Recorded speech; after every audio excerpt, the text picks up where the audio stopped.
1984, um livro escrito por George Orwell. Publicado em 1949, o texto de Orwell nasceu destinado à polêmica. Traduzido em mais de 60 países, virou minissérie, filmes, quadrinhos, mangá e até uma ópera. Ganhou holofotes em 1999, quando uma produtora holandesa batizou seu reality show de Big Brother. 1984 foi responsável pela popularização de muitos termos e conceitos, como Grande Irmão, Duplo Pensar, Novo Idioma, Buraco da Memória e 225. O trabalho de Winston, o herói de 1984, é reescrever artigos de jornais do passado, de modo que o registro histórico sempre apoie a ideologia do partido.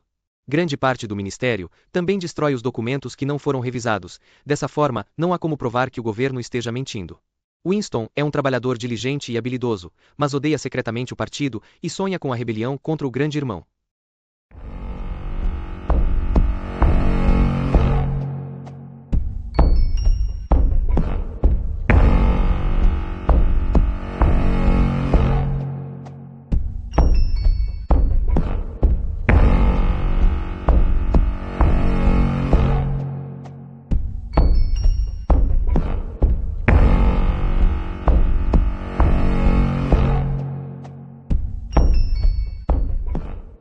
Capítulo 5.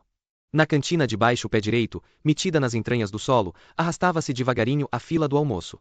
A sala já estava atulhada, e o barulho era ensurdecedor. Da grade do balcão, vinha uma nuvem de vapor de guisado, um cheiro metálico, azedo, que não chegava a dominar o odor do gin Vitória. Do outro lado da sala, havia um pequeno bar, um simples nicho na parede, onde se podia comprar gin a 10 centavos a dose grande. Exatamente quem eu procurava, disse uma voz atrás de Winston. Voltou-se. Era o seu amigo Simmy, que trabalhava no departamento de pesquisa. Amigo, talvez não fosse a palavra correta. Não se tinham mais amigos, tinham-se camaradas, mas havia alguns camaradas cuja companhia era mais agradável que outros. Simmy era filólogo, especialista em novilíngua. Com efeito, fazia parte da enorme equipe de peritos empenhada na compilação da 11ª edição do Dicionário da Novilíngua. Era um sujeito mirrado, menor que Winston, de cabelo escuro e olhos grandes, saltados, que eram ao mesmo tempo zombeteiros e tristonhos, e que pareciam examinar atentamente a face do interlocutor. Queria te perguntar se tens uma gilete, disse ele. Nenhuma. Respondeu Winston, apressado, como quem se sente culpado. Procurei em toda parte. Não existem. Todo mundo vivia procurando gilete. Na verdade tinha 2 lâminas, que estava escondendo. Havia meses que faltavam na praça. Em determinado momento, havia sempre algum artigo necessário que as lojas do partido não tinham para fornecer. Às vezes eram botões, outras linha para cerzir meias, outras atacadores para sapatos. No momento, eram lâminas de barba. Só podiam ser encontradas, com um pouco de sorte, numa busca furtiva no Mercado Livre. Há 6 semanas que uso a mesma lâmina, acrescentou, mentindo. A fila deu mais um salto à frente. Quando pararam, ele se voltou e encarou Simmy outra vez. Os dois apanharam bandejas de metal, engorduradas, de uma pilha na ponta do balcão. Foste ver os enforcamentos, a noite passada? Estava trabalhando, disse Winston, com indiferença. Com certeza verei no cinema. Pobre substituição, comentou Simmy. Seus olhos galhofeiro examinaram o rosto de Winston. Pareciam dizer, eu te conheço. Vejo através de ti, sei muito bem porque não foste ver os prisioneiros enforcados. Intellectualmente, Sim era venenoso de tal ortodoxo. Falava com satisfação e júbilo, muito desagradáveis, de ataques de helicópteros a aldeias inimigas, julgamento e confissão de criminosos, execuções no subsolo do Ministério do Amor. Para se conversar direito com ele era essencial afastá-lo desses assuntos, enredando-o se possível, nas tecnicalidades da novilíngua, a respeito do que era interessante e bem informado.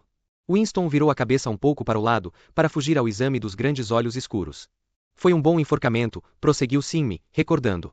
Mas creio que estragam o espetáculo quando amarram os pés do cara. Gosto de vê-los esperneando. Mas acima de tudo, no fim, a língua saltando da boca, azulzinha, azul brilhante. É o detalhe que mais me interessa. Outro. Beru o prol da vento branco, que empenhava e conquista sopa. Winston e Simmy empurraram as bandejas por baixo da grade. E cada um recebeu em segundos o almoço regulamentar, marmita de metal com um guisado rosa-cinza, um pedaço de pão, um cubo de queijo, uma xícara de café Vitória, preto, uma tablete de sacarina. Vamos para aquela mesa debaixo da teletela, disse Simmy. E no caminho pegamos um gin. O gin foi servido em xícaras de louça sem asa. Atravessaram em zigue-zague o salão cheio e largaram as bandejas numa mesa de tampo de metal, no canto da qual alguém deixará um lago de cozido, um líquido nojento que parecia vômito. Winston apanhou a xícara de gin, fez uma pausa para ganhar coragem e engoliu a beberagem de gosto oleoso. Ao limpar as lágrimas dos olhos, descobriu de repente que estava com fome. Pôs-se a engolir colheradas do cozido, que, entre outros ingredientes, tinha cubos de uma massa rosada, esponjosa, que devia ser uma carne qualquer. Nenhum dos dois falou enquanto não esvaziaram as marmitas. Na mesa à esquerda de Winston, um pouco para trás, alguém falava rápido, sem parar, uma cantilena áspera que parecia o grasnar de um pato, e que conseguia romper o falatório da cantina. Como vai o dicionário? Perguntou Winston, levantando a voz para se fazer ouvir. Devagar, respondeu Sam. Estou nos adjetivos. É fascinante. O rosto se lhe iluminara imediatamente com a menção da novilíngua. Empurrou a marmita para o lado, apanhou com a mão delicada o cubo de queijo, o pedaço de pão com a outra, e inclinou-se sobre a mesa, para poder falar sem gritar. A 11ª edição será definitiva, disse ele. Estamos dando à língua a sua forma final, a forma que terá quando ninguém mais falar outra coisa. Quando tivermos terminado, gente como tu terá que aprendê-la de novo. Tenho a impressão de que imaginas que o nosso trabalho consiste principalmente em inventar novas palavras. Nada disso. Estamos destruindo palavras, as dezenas, as centenas, todos os dias.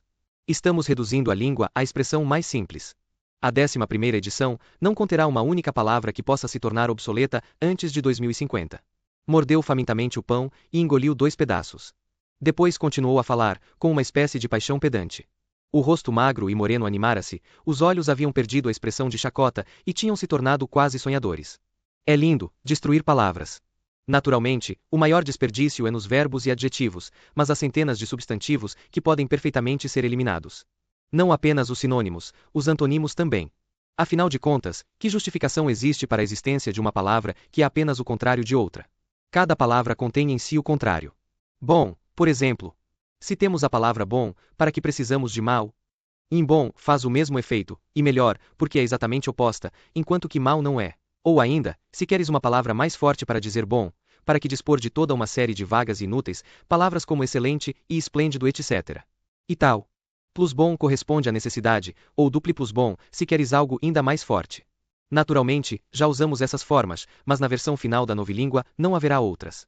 No fim, todo o conceito de bondade e maldade será descrito por 6 palavras, ou melhor, uma única.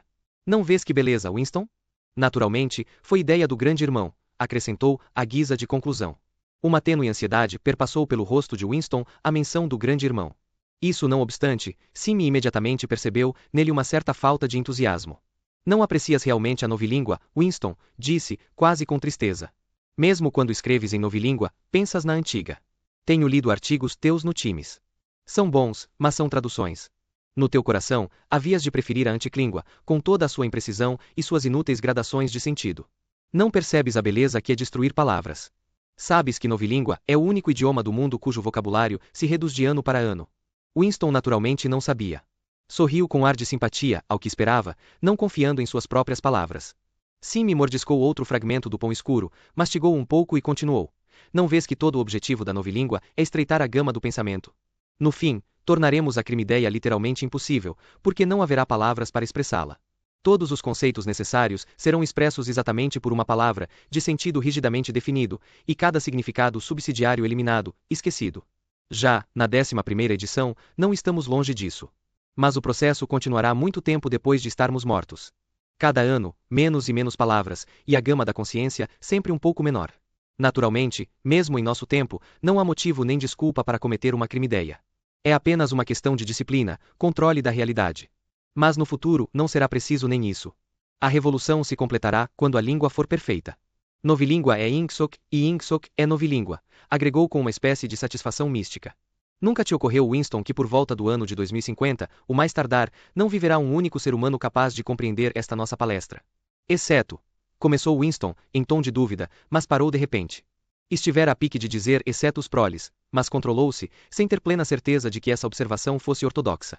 Sim, todavia, adivinhara o que ele quisera dizer. Os proles não são seres humanos, disse ele, descuidado. Por volta de 2050, ou talvez mais cedo, todo o verdadeiro conhecimento da anticlíngua terá desaparecido. A literatura do passado terá sido destruída, inteirinha. Chaucer, Shakespeare, Milton, Byron, só existirão em versões novilíngua, não apenas transformados em algo diferente, como transformados em obras contraditórias do que eram. Até a literatura do partido mudará. Mudarão as palavras de ordem. Como será possível dizer liberdade é escravidão se for abolido o conceito de liberdade? Todo o mecanismo do pensamento será diferente. Com efeito, não haverá pensamento, como hoje o entendemos. Ortodoxia quer dizer não pensar, não precisar pensar. Ortodoxia é inconsciência. Qualquer dia, refletiu Winston, com convicção profunda e repentina, Simmy será vaporizado. É inteligente demais. Vê demasiado claro e fala sem subterfúgios. O partido não gosta de gente assim. Um dia ele desaparecerá. Está na cara. Winston liquidara o pão e queijo. Virou um pouco de lado na cadeira para beber a xícara de café. Na mesa à esquerda, o homem da voz estridente continuava falando sem parar, sem dó dos ouvintes. Uma jovem, talvez sua secretária, sentada de costas para Winston, escutava com atenção e parecia ansiosa em concordar com tudo quanto ele dizia. De vez em quando Winston apanhava uma observação como: "Eu acho que tens tanta razão, concordo tanto contigo", dita numa voz feminina, juvenil e um tanto tola. Mas a outra voz não parava por um instante sequer, nem mesmo quando a moça falava. Winston conhecia o homem de vista, embora a seu respeito, não soubesse, senão que ocupava cargo importante no departamento de ficção. Teria uns 30 anos, e ostentava pescoço musculoso, e boca grande, muito agitada. Como estava com a cabeça um pouco inclinada para trás, seus óculos captavam a luz e apresentavam a Winston 2 discos brancos, em vez de olhos. O horrível era que daquela catadupa de som que borbotava de sua boca, mal se podia distinguir uma palavra solta. Apenas uma vez Winston apanhou uma frase. Eliminação completa e final do Goldsteinismo, grasnada toda de uma vez, numa peça só, como se fosse uma linha de linotipo. O resto não passava de barulho, quá quá quá. Embora não se pudesse ouvir o que o homem dizia, não podia haver dúvida quanto à natureza geral da ladainha. Talvez estivesse denunciando Goldstein e exigindo medidas mais severas contra os ideocriminosos e sabotadores, talvez fulminando as atrocidades do exército eurasiano. Podia estar louvando o grande irmão ou os heróis da frente de Malabar, não fazia diferença. Fosse o que fosse, podia-se ter a certeza de que cada palavra era pura ortodoxia, puro Ingsoc. Olhando a cara sem olhos, a mandíbula mexendo sem parar, Winston teve a sensação curiosa de não se tratar de um legítimo ente humano, mas de uma espécie de manequim. Não era o cérebro do homem que falava, era a laringe. O que saía da boca era constituído de palavras, mas não era fala genuína. Era um barulho inconsciente, como o grasnido de um pato. Simmy calara-se por um momento, e com o cabo da colher, desenhava arabescos de caldo sobre a mesa. A voz da outra mesa continuou grasnando rápido, fácil de ouvir apesar da barulheira ambiente. Em novilíngua há uma palavra que não sei se conheces. É patofalar, disse Simmy. Krasner como pato. É uma dessas palavras interessantes que tem 2 sentidos contraditórios. Aplicada a um adversário, é insulto. Aplicada a um correligionário, é elogio. Sem dúvida, alguma Simmy será vaporizado, Winston tornou a pensar. Pensou-o com um laivo de tristeza, embora soubesse muito bem que Simmy o desprezava e hostilizava ligeiramente, e que era perfeitamente capaz de denunciá-lo como ideocriminoso se enxergasse algum motivo para assim proceder. Havia algo de errado, de sutilmente errado, em Simmy. Carecia de discrição, indiferença e de estupidez salvadora. Não se podia dizer que fosse ortodoxo. Acreditava nos princípios do Ingsoc, venerava o grande irmão, rejubilava-se com as vitórias, odiava os hereges, não apenas com sinceridade como com zelo incansável e informação recente, de que os militantes comuns não se aproximavam. Todavia, um ligeiro ar de má fama estava sempre presente nele. Dizia coisas que era melhor calar, lia livros demais, frequentava o Café Castanheira, santuário de pintores e músicos. Não havia lei, nem implícita, contra a frequência do Café Castanheira. Ainda assim, a casa era de maus presságios. Os antigos e desacreditados líderes do partido costumavam reunir-se lá, antes de serem expurgados. Dizia-se que o próprio Goldstein fora visto algumas vezes lá, anos e décadas passadas. Não era difícil prever o fim de Simmy. No entanto, era fato que se Simmy percebesse, por 3 segundos que fosse, a natureza das opiniões secretas de Winston, instantaneamente o denunciaria à polícia do pensamento. Aliás, era o que faria qualquer um, Simmy mais que os outros, porém. O zelo não bastava. Ortodoxia era inconsciência. Simmy ergueu o olhar. Aí vem Parsons, anunciou. E alguma coisa no seu tom de voz pareceu acrescentar, aquele pobre idiota. De fato Parsons, vizinho de apartamento de Winston na mansão Vitória, vinha se encaminhando para o lado deles. Um homenzinho atarracado, de estatura média, com cabelo claro e cara de rã. Aos 35 de idade, já criava rolos de gordura no pescoço e na barriga, mas seus movimentos eram alerta e infantis. Toda a sua aparência era de um menininho crescido, tanto que, embora usasse o macacão costumeiro, era quase obrigatório imaginá-lo como um garoto de calças curtas azuis, camisa cinza e lenço vermelho dos espiões. Visualizando Parsons, via-se sempre uma figura de joelhos gordos e covinhas, mangas arregaçadas sobre braços cheios. Com efeito, Parsons invariavelmente voltava aos shorts quando uma passeata comunal ou qualquer outra atividade física lhe dava pretexto. Cumprimentou-os com um alô, alô. Yi sentu-se a mesa, cairando intensamente a suar. Gotinhas de transpiração brilhavam-lhe no rosto rosado. Era extraordinária a sua capacidade de exsudação. No centro comunal, era sempre possível dizer quando ele estivera jogando ping-pong, pela molhadeira do cabo da raquete. Sim, me produzira uma tira de papel, na qual havia uma longa coluna de palavras, e as estudava com um lápis tinta na mão. Olha só ele trabalhando na hora do almoço, disse Parsons, dando uma cotovelada em Winston. Paxa, hein? Que é isso aí, velhinho? Vai ver que é algo difícil para mim. Smith, meu velho, já te digo por que te procuro. É aquela conta que te esqueceste de me dar. Que conta é essa? Indagou Winston, procurando o dinheiro automaticamente. Cerca de quarta parte do salário de cada um tinha de ser destinada a contribuições voluntárias, que eram tantas que se tornava difícil se lembrar de todas. Para a semana do ódio. Sabes, coleta domiciliar. Sou o tesoureiro de nosso quarteirão. Estamos dando uma virada grande, vamos dar um bruto show. Te digo que não será minha culpa se a mansão Vitória não ostentar mais bandeiras que a rua toda. Me prometeste $2. Winston achou e entregou 2 notas amassadas e imundas, que Parsons anotou num pequeno caderno, com a letrinha caprichada do analfabeto. Por falar nisso, meu velho, continuou, eu soube que o malandrinho do meu garoto te deu uma estilingada ontem. Passei-lhe uma boa raspança por causa disso. Sim, até disse que lhe tomaria o estilingue se repetisse a proeza. Creio que ficou um pouco chateado de não assistir à execução, disse Winston. Ah, bom, quero dizer, é o que deve esperar, não? São 2 patifetes, hiperaltas, mas tão esforçados. Só pensam nos espiões, e na guerra, naturalmente. Sabes o que a minha filhinha fez sábado passado, quando a tropa saiu a passeio para as bandas de Berkhamsted? Convenceu 2 meninas a acompanhá-la, afastou-se do grupo e passou a tarde toda acompanhando um desconhecido. Estiveram 2 horas no encalço dele, pelos bosques afora, e depois, quando chegaram a Mersham, entregaram-no às patrulhas. Por que fizeram isso? Indagou Winston, um tanto chocado. Parsons continuou triunfante. Minha pirralha convenceu-se de que devia ser um agente estrangeiro, talvez tivesse saltado de paraquedas, por exemplo. Mas aqui é que está o busilis, velho. Sabes o que a levou a segui-lo? Descobriu que ele usava sapatos muito esquisitos, disse que antes nunca tinha visto ninguém com sapatos daqueles. Era portanto provável que fosse estrangeiro. Bem espertinha para um espirro de gente de 7 anos, hein? Que aconteceu ao homem? Perguntou Winston. Ah, isso não sei, naturalmente. Mas não ficaria nada surpreendido de que. E Parsons imitou um soldado fazendo mira com o fuzil, e com a língua estalou um tiro. Bom, fez sim-me, distraído, sem nem ao menos levantar os olhos do papel. Naturalmente, não podemos nos arriscar, comentou Winston, lealmente. Quero dizer, estamos em guerra, disse Parsons. Como se para confirmar essas palavras, um toque de clarim soou da teletela, bem por cima da cabeça do trio. Não se tratava, contudo, da proclamação de uma vitória militar, mas apenas um anúncio do Ministério da Fartura. Camaradas! Gritou uma voz juvenil. Atenção, camaradas! Temos gloriosas notícias. Ganhamos a batalha da produção. Os totais completos da produção de todos os artigos de consumo demonstram que o padrão de vida aumentou de nada menos que 20% sobre o ano passado.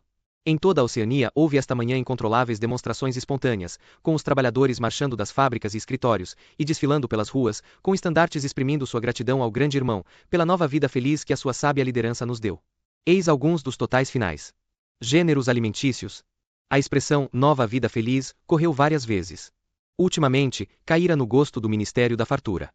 Parsons, a atenção presa pelo toque marcial, escutava com ar solene e boca aberta, mistura de aborrecimento e enlevo. Não podia acompanhar as cifras, mas tinha certeza de que deviam causar satisfação. Tirara do bolso um cachimbão imundo, já meio cheio de fumo chamuscado.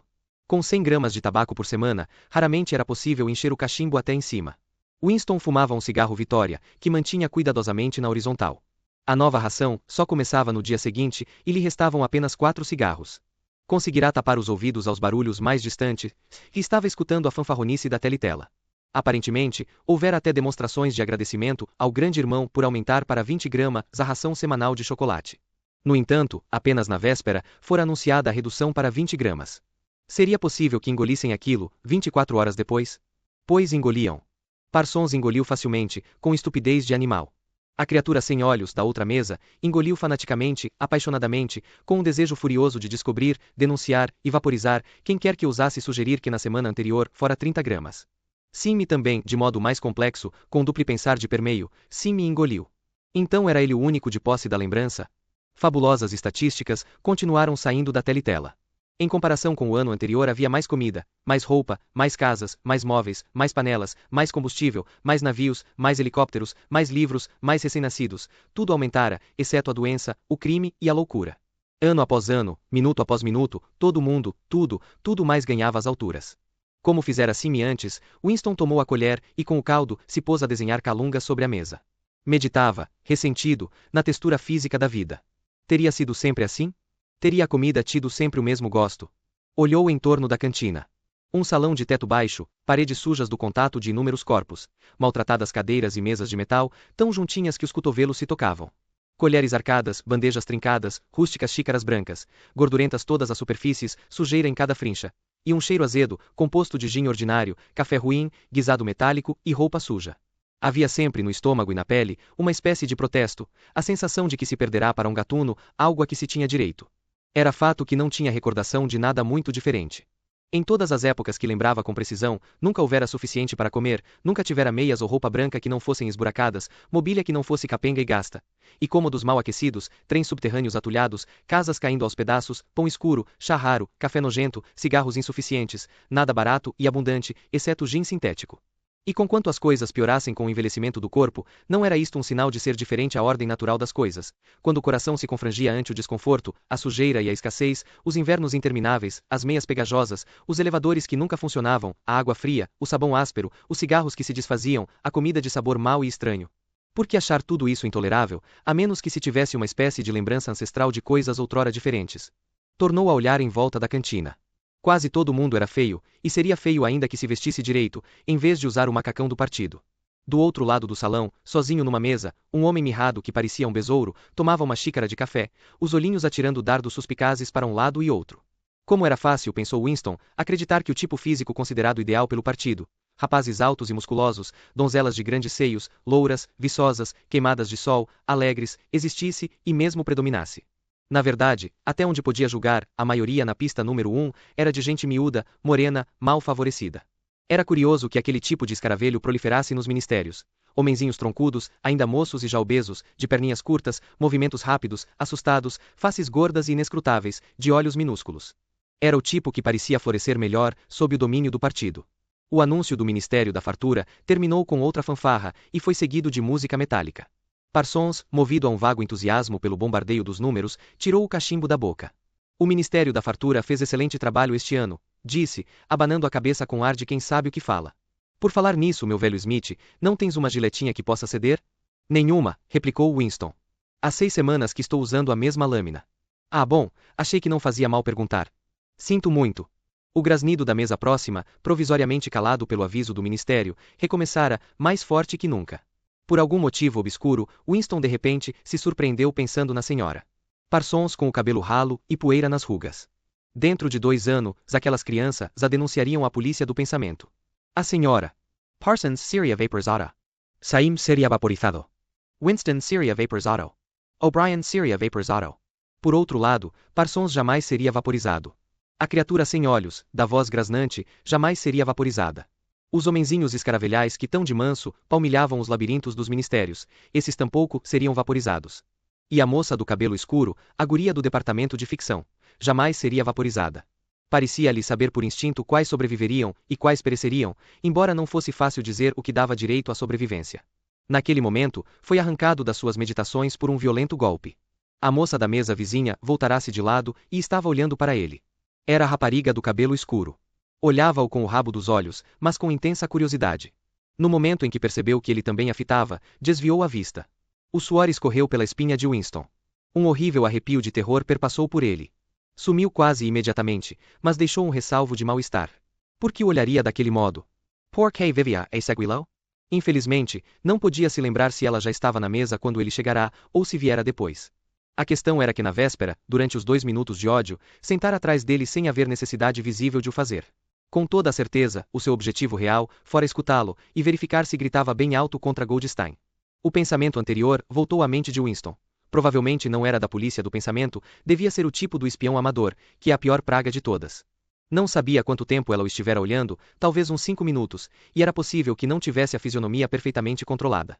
Era terrivelmente perigoso deixar os pensamentos vaguearem num lugar público, ou no campo de visão de uma teletela. A menor coisa poderia denunciá-lo. Um tique nervoso, um olhar inconsciente de ansiedade, o hábito de falar sozinho, tudo que sugerisse anormalidade ou algo de oculto. De qualquer forma, uma expressão facial imprópria, ar de incredulidade, quando anunciavam uma vitória, por exemplo, era em si uma infração punível. Em novilíngua, havia até uma palavra para caracterizá-la, chamava-se face-crime. A moça tornará a dar-lhe as costas. Afinal de contas, talvez não o estivesse seguindo. Talvez fosse coincidência sentar-se perto dele 2 dias seguidos. Ele depôs cuidadosamente na beira da mesa o cigarro que se apagara. Haveria de acabar de fumá-lo depois do trabalho, se pudesse evitar que o fumo caísse. Com toda a probabilidade a pessoa da mesa vizinha era espiã da polícia do pensamento, e ele provavelmente acabaria nos porões do Ministério do Amor, dali a 3 dias, mas uma ponta de cigarro não podia ser desperdiçada. Sim, dobrara o papel em tira e metera-o no bolso. Parsons Puser S.E. é failure de novo. Já te contei, velho? Perguntou, rindo e mordendo o cachimbo. Uma vez que os meus 2 pirralhos puseram fogo na saia de uma velha, na feira, porque a viram embrulhar salsichas num cartaz do GI. De mansinho, entraram atrás dela, e puseram fogo no pano com uma caixa de fósforos. Queimaram-na um pedaço, creio. Safadinhos hein? Vivo s como azug. Hoje em dia dão um treinamento de primeira nos espiões, melhor do que no meu tempo. Que é que achas, que forneceram aos garotos agora? Estetoscópios para escutar pelas fechaduras. A menina trouxe um para casa a outra noite. Experimentou na porta de nossa sala de estar, e calculou que podia ouvir o dobro do que antes, quando colava a orelha na porta. Sim, naturalmente não passa de um brinquedo, mas já vai lhes dando a ideia, não é? Nesse momento, a Telitela soltou um apito contundente. Era o sinal de volta ao trabalho. Os 3 homens se levantaram num pulo, para correr aos elevadores, e o fumo restante deslizou do cigarro de Winston.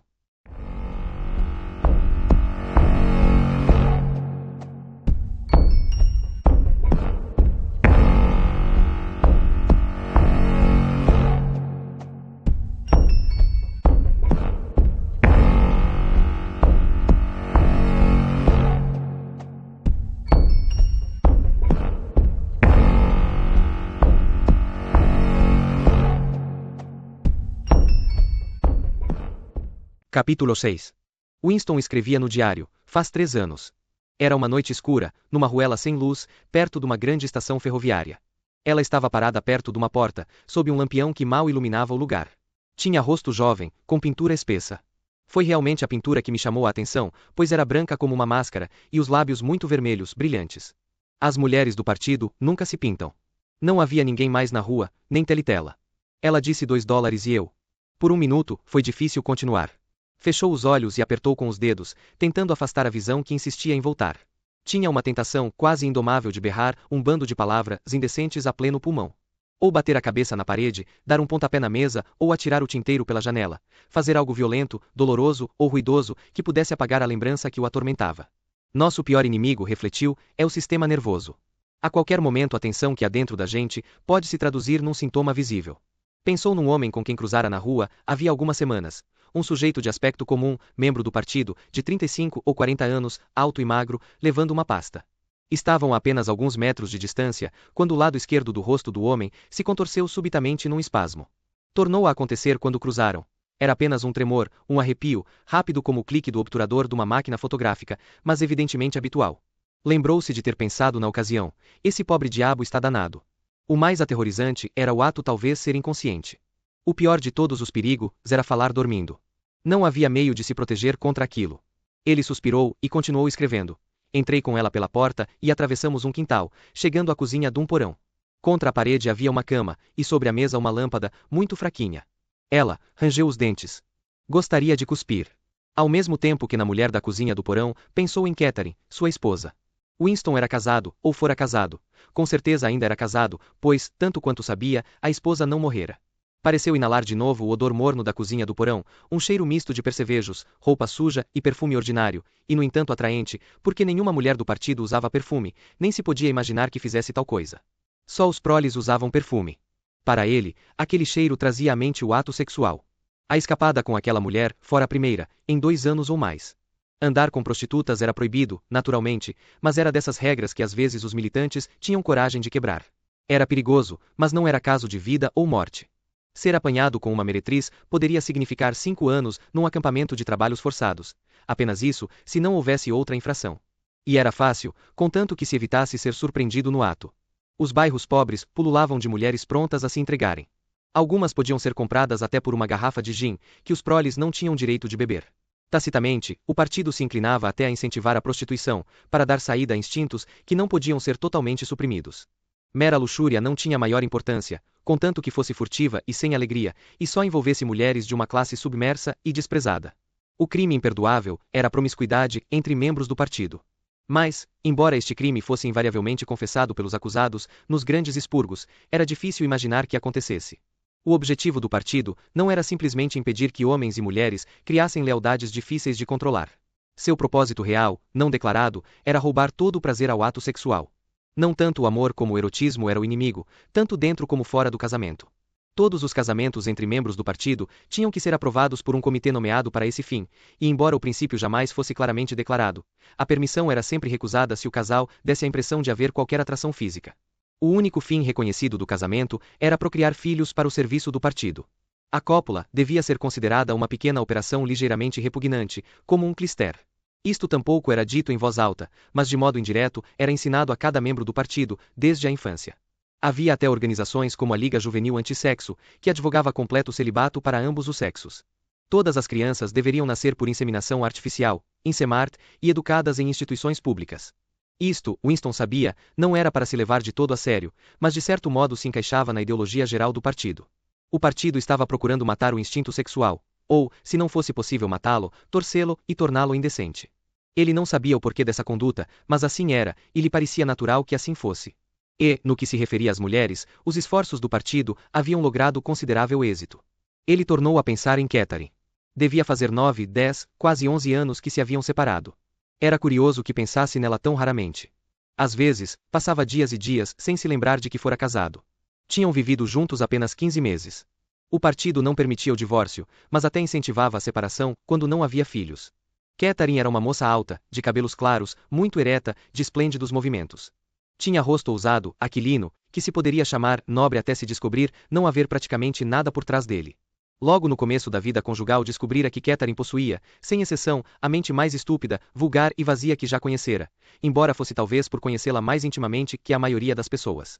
Não tinha na cabeça um pensamento que não fosse uma palavra de ordem, e não havia imbecilidade, absolutamente nenhuma, que ela não engolisse se o partido a impingisse. Dera-lhe para uso interno o apelido de banda sonora humana. Todavia, aguentaria viver com ela se não fosse uma coisa, sexo. Assim que a tocava, a esposa parecia se encolher e enrijar. Abraçá-la era o mesmo que cingir uma imagem de madeira articulada. E o estranho era que, mesmo quando ela o apertava contra o seu corpo, ele tinha a impressão de que o repelia com todas as suas forças. Era a rigidez dos seus músculos que dava aquela impressão. Deixava-se ficar de olhos fechados, sem resistir nem cooperar, apenas se submetendo. Embaraçava extraordinariamente, e tornava-se horrível depois de algum tempo. Entretanto, ele suportaria viver com ela, se pudessem combinar manter o celibato. Mas foi a própria Catherine quem recusou esse arranjo. Disse que deviam produzir um filho, se possível. De modo que o exercício continuou a ter lugar, uma vez por semana, regularmente, sempre que não fosse impossível. Ela chegava a lembrá-lo pela manhã, como uma tarefa que deve ser feita à noite e que não pode ser esquecida. Referia-se ao ato com duas expressões. Uma era fazer um filho, e a outra era nosso dever ante o partido, sim, palavras textuais. Muito em breve, ele adquiriu o verdadeiro horror da aproximação do dia convencionado. Por sorte, não houve filho, e por fim ela concordou em suspender as experiências. Pouco depois, separaram-se. Winston suspirou alto. Tornou a apanhar a caneta e escreveu. Ela tirou-se na cama, e imediatamente, sem qualquer preliminar, da maneira mais grosseira e horrível que se pode imaginar, levantei-lhe a saia. E eu? Ponto tornou a ver-se, a luz débil do abajur, as narinas cheias do odor de percevejo e perfume barato, e no coração uma sensação de derrota e ressentimento, que mesmo naquele momento, vinha de cambulhada com a recordação do corpo branco de Catherine, congelado para sempre pelo poder hipnótico do partido. Por que teria de ser sempre assim? Por que não poderia ter uma mulher própria, em vez de recorrer a essas aventuras sórdidas, com intervalos de vários anos? Um amor genuíno, porém, era quase impossível de imaginar. Todas as mulheres do partido eram iguais. Nelas a castidade era tão profunda quanto a lealdade ao partido. Por meio de cuidadoso condicionamento, em tenra idade por meio de jogos e água fria, pelo lixo que lhes impingiam na escola, nos espiões e na liga juvenil, por meio de conferências, paradas, canções, lemas e música marcial, tinham expulso o sentimento natural. A razão dizia-lhe que devia haver exceções, mas no fundo do coração não acreditava nisso. Eram todas inexpugnáveis, como desejava o partido. E o que ele queria, mais do que ser amado, era deitar abaixo aquela muralha de virtude, mesmo que fosse apenas uma vez na vida inteira. Executado com êxito, o ato sexual era rebelião. O desejo era crime-ideia. Despertar o instinto de Catherine, se o tivesse conseguido, seria como que seduzi-la, embora fosse sua esposa. Mas era preciso escrever o resto da história. E ele escreveu, levantei o abajur. Quando a vi sob a luz. Depois da treva, a luzinha fraca do candeeiro de querosene lhe parecerá muito clara. Pela primeira vez, pôde ver a mulher direito. Dera um passo para ela e se detivera, cheio de luxúria e terror. Tinha dolorosa consciência do risco que corria entrando ali. Era perfeitamente possível que as patrulhas o apanhassem na saída. Podiam até estar esperando na porta, naquele momento. E se ele fosse embora sem realizar o que fora fazer? Era preciso escrever-lo, era preciso confessá-lo. O que vira de repente, sob a luz da lâmpada, era que se tratava de uma velha. A pintura do rosto era tão grossa que dava a impressão de que ia rachar como uma máscara de cartão. Havia fios brancos no cabelo. Mas o detalhe verdadeiramente revoltante era a boca, que se entreabria, revelando nada mais que uma caverna negra. A mulher não tinha dente algum. Ele escreveu com pressa aos garranchos. Quando a vi sob a luz, percebi que se tratava de uma velha, de uns 50 anos pelo menos. Mas fui em frente e fiz o que fora fazer. Tornou a apertar as pálpebras com os dedos. Escrevera tudo, por fim, mas não fazia diferença. A terapia não dera resultado. Continuava, mais forte que nunca, o desejo de berrar obscenidades a plenos pulmões.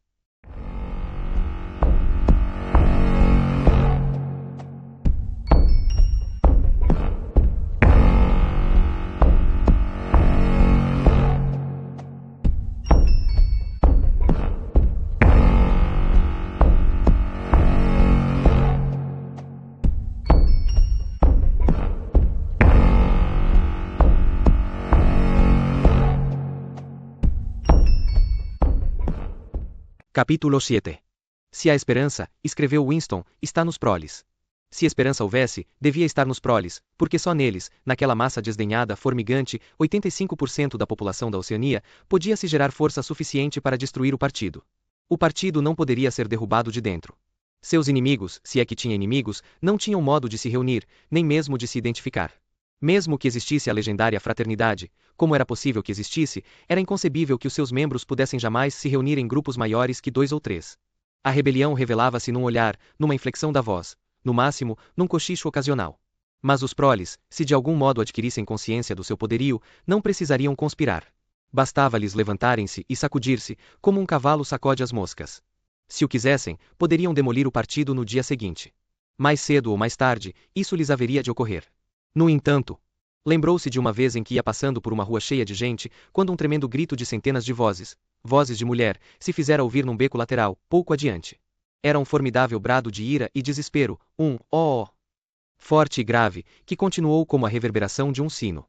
Seu coração dera um pinote. Começou. Pensara. Um conflito. Por fim os proles se libertam. Quando chegou ao local, viu um bando de 200 ou 300 mulheres, cercando as barracas de uma feira, faces trágicas como se fossem passageiros condenados num navio a sussobrar. Naquele momento exato, porém, o desespero geral se subdividiu numa multidão de briguinhas. Ao que parece uma das barracas, tinha caçarolas estanhadas à venda. Eram de folha fina, horrorosas, mas era dificílimo arranjar panelas. O estoque não durará muito, portanto. As mulheres que tinham conseguido comprar tentavam se afastar com as caçarolas em punho, pisadas e acotoveladas pelo resto, enquanto dúzias de outras clamavam, em torno da barraca, acusando o feirante de favoritismo e de ter mais caçarolas escondidas. Houve nova série de uivos. 2 mulheres gordalhufas, uma delas com o cabelo caindo sobre os olhos, tinham agarrado a mesma caçarola e estavam tentando se apossar dela. Por um momento, houve empate. Depois o cabo se desprendeu. Winston observou-as enojado. E no entanto, por um momento, que poderio aterrorizante se fizera ouvir naquele grito de algumas centenas de gargantas. Porque não poderiam gritar dessa forma, quando acontecesse algo de fato importante. Escreveu: não se revoltarão enquanto não se tornarem conscientes, e não se tornarão conscientes enquanto não se rebelarem. Refletiu que a frase poderia ser quase a transposição de um dos textos básicos do partido. O partido proclamava, naturalmente, ter libertado os proles da servidão. Antes da Revolução eram oprimidos pelos capitalistas, tinham sido chicoteados e submetidos à fome, as mulheres forçadas a trabalhar nas minas de carvão. Na verdade, as mulheres ainda trabalhavam nas minas. As crianças vendidas às fábricas com a idade de 6 anos. Simultaneamente, fiel aos princípios do duplo pensar, o partido ensinara que os proles eram naturalmente inferiores, que deviam ficar em sujeição, como animais, pela aplicação de algumas regras simples. Pouquíssimo se sabia a respeito dos proles. Não era necessário saber muito. Contanto que continuassem a trabalhar e se reproduzir, não tinham importância suas outras atividades. Abandonados a si mesmos, como gado solto nas planuras argentinas, haviam regressado a um modo de vida que lhes parecia natural, uma espécie de tradição ancestral. Nasciam, cresciam na sarjeta, iam para o trabalho aos 12, atravessavam um breve período de floração da beleza e do desejo sexual, casavam-se aos 20, atingiam a maturidade aos 30, e em geral morriam aos 60. O trabalho físico pesado, o trato da casa e dos filhos, as briguinhas com a vizinhança, o cinema, o futebol, a cerveja e, acima de tudo, o jogo, enchiam-lhes os horizontes. Mantê-los sob controle não era difícil.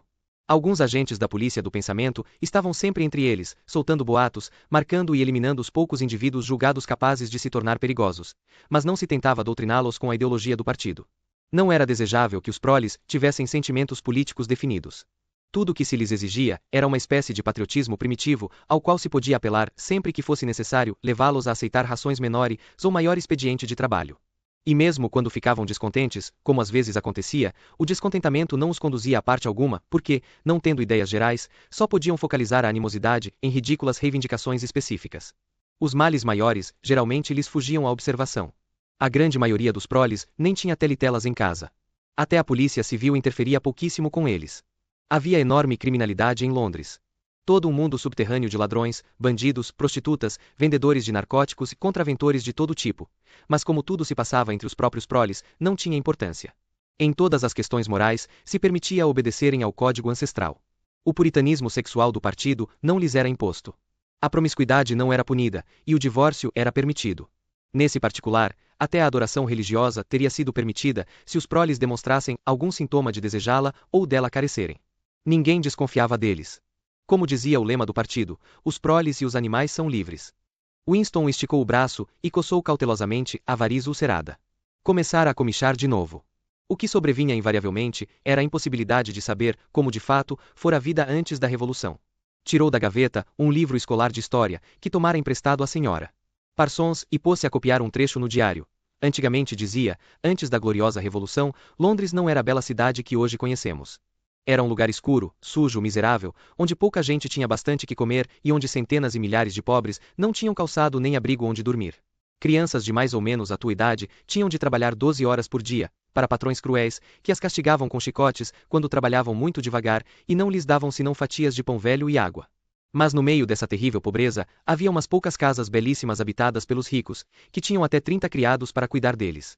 Esses homens ricos chamavam-se capitalistas. Eram gordos, feios, de caras perversas, como a que vês na página ao lado. Repara que veste um grande casaco negro, chamado fraque, e um chapéu estranho, brilhante, como uma chaminé truncada, e que se chamava cartola. Era esse o uniforme dos capitalistas, e ninguém mais podia usá-lo. Os capitalistas eram donos de tudo no mundo, e todas as outras pessoas eram escravas deles. Eram donos de toda a terra, todas as casas, todas as fábricas, todo o dinheiro. Se alguém lhes desobedecesse, podiam jogá-lo na prisão, ou podiam tomar-lhe o emprego e matá-lo lentamente pela fome. Quando um cidadão comum falava com um capitalista, tinha de se encolher e se inclinar, tirar o boné e chamá-lo de senhor. O chefe de todos os capitalistas denominava-se rei, mas ele conhecia o resto do catálogo. Vinham as referências aos bispos com suas vestes opulentas, os juízes e os mantos de arminho, o pelourinho, o cepo, a roda de castigo, o gato de 9 caudas, o banquete do Lorde Maior e a prática de beijar o artelho do Papa. Haveria também o chamado jus primae noctis, que provavelmente não seria citado num livro para crianças. Era o direito de todo capitalista de dormir com qualquer operária de suas fábricas. Como era possível dizer onde acabava a verdade e começava a mentira? Podia ser verdade que o ser humano comum agora vivesse melhor do que antes da Revolução. A única prova em contrário era o protesto mudo nos ossos, o sentimento instintivo de que as condições em que vivia eram intoleráveis e que deviam ter sido diferentes. De repente achou que as únicas coisas verdadeiramente típicas da vida moderna não eram nem a crueldade nem a insegurança, mas apenas a nudez, a miséria, o desânimo. Olhando-se em torno, verificava-se que a vida não apenas diferia das mentiras que provinham das telitelas, como também dos ideais que o partido buscava atingir. Muitas atividades cotidianas, mesmo para um membro do partido, eram neutras e não políticas, questão de cumprir tarefas tediosas, lutar por um lugar no trem subterrâneo, remendar uma meia gasta, esmolar uma pastilha de sacarina, guardar uma ponta de cigarro. O ideal criado pelo partido era enorme, terrível, luzidio, um mundo de aço e concreto, de monstruosas máquinas e armas aterrorizantes, uma nação de guerreiros e fanáticos, marchando avante em perfeita unidade, todos tendo os mesmos pensamentos e gritando as mesmas divisas, 300 milhões com a mesma cara, trabalhando perpetuamente, lutando, triunfando, perseguindo. A realidade eram cidades caindo em ruínas, escuras, onde o populacho subnutrido perambulava com sapatos furados, vivendo em remendadas casas do século XIX, que sempre cheiravam a repolho e latrinas de mau funcionamento. Parecia ter uma visão de Londres, vasta e arruinada, uma cidade de 1 milhão de latas de lixo, e misturada com ela a figura da senhora Parsons, mulher de cara enrugada e cabelo ralo, lidando sem esperança com um cano de esgoto. Tornou a esticar o braço e a coçar o tornozelo. Dia e noite as telitelas feriam os ouvidos com estatísticas, provando que hoje o povo tinha mais alimento, mais roupa, melhores casas, melhor divertimento. Que vivia mais, trabalhava menos, era mais alto, mais saudável, mais forte, mais feliz, mais inteligente, mais bem educado, do que o povo de 50 anos atrás. Nenhuma palavra podia ser provada ou negada. O partido proclamava, por exemplo, que hoje 40% dos proles eram alfabetizados, e dizia que antes da Revolução o total não chegava a 15%. O partido afirmava que a mortalidade infantil era agora de apenas 160 por mil, enquanto que antes fora 300 por mil, e assim por diante. Era uma equação única com duas incógnitas. Podia muito bem dar-se que cada palavra literalmente dos livros de história, mesmo quando aceite sem dúvida, fosse pura fantasia. Tanto quanto sabia, podia muito bem ser que nunca tivesse havido jus primae noctis, nem capitalistas, nem cartola. Tudo se fundia na névoa. O passado era raspado, esquecida a raspagem, e a mentira tornava-se verdade. Apenas uma vez na vida possuíra, depois do acontecimento. Era o que importava, prova concreta, inegável de uma falsificação. Tivera entre os dedos durante uns 30 segundos. Devia ter sido em 1973, isto é, mais ou menos na ocasião em que se havia separado de Catherine. O acontecimento, porém, tivera lugar 7 ou 8 anos antes.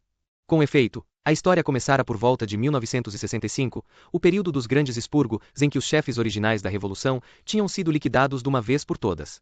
Aí por 1970, não sobrava ninguém, exceto o grande irmão. A essa altura todos os restantes haviam sido acusados de traição e atividades contra-revolucionárias. Goldstein fugira e escondera-se em lugar não sabido, e dos outros alguns tinham desaparecido, enquanto que a maioria fora justiçada, após espetaculares julgamentos públicos em que confessara amplamente seus crimes. Entre os últimos sobreviventes, contavam-se 3 homens chamados Jones, Aronson e Rutherford. O trio devia ter sido preso em 1965. Como acontecia com frequência, tinham sumido durante um ano ou mais, de modo que ninguém sabia se estavam vivos ou mortos. De repente, tinham aparecido para se incriminar da maneira habitual.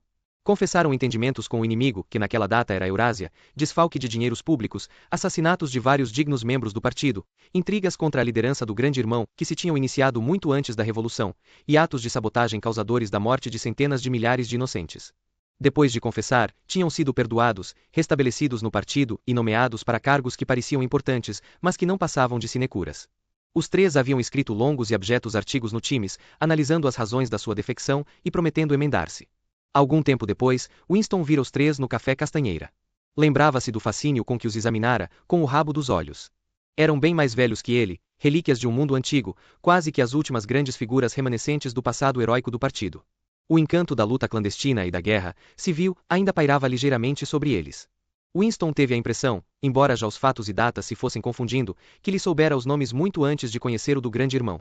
Mas eram também fora da lei, inimigos, intocáveis, condenados à extinção com absoluta certeza, dali a 1 ano ou 2. Ninguém que tivesse caído uma vez em mãos da polícia do pensamento conseguia escapar. Eram cadáveres, esperando que os devolvessem ao sepulcro. Não havia ninguém nas mesas próximas. Não era prudente ser visto nas proximidades dos 3. Estavam sentados, mudos, diante de copos de gin com cravo, que era a especialidade do café. Dos 3, o que mais impressionara Winston pela aparência fora Rutherford. Havia sido um famoso caricaturista, e seus desenhos brutais tinham concorrido para inflamar a opinião pública antes e durante a Revolução. Mesmo agora, a longos intervalos, suas caricaturas apareciam no Times. Eram simplesmente uma imitação do antigo estilo, e curiosamente inertes, sem convicção. Eram sempre um recusido de antigos temas, cortiços, crianças esfomeadas, batalhas de rua, capitalistas de cartola, até nas barricadas os capitalistas pareciam conservar as cartolas. Um esforço infindo, frouxo, de voltar ao passado. Era um homem monstruoso, com uma juba de cabelo grisalho e gorduroso, rosto inchado e cortado de cicatrizes, grossos lábios negroides. Devia ter sido imensamente forte. Agora o corpanzil era apenas balofo, mole, caído, banhas sobrando em todas as direções.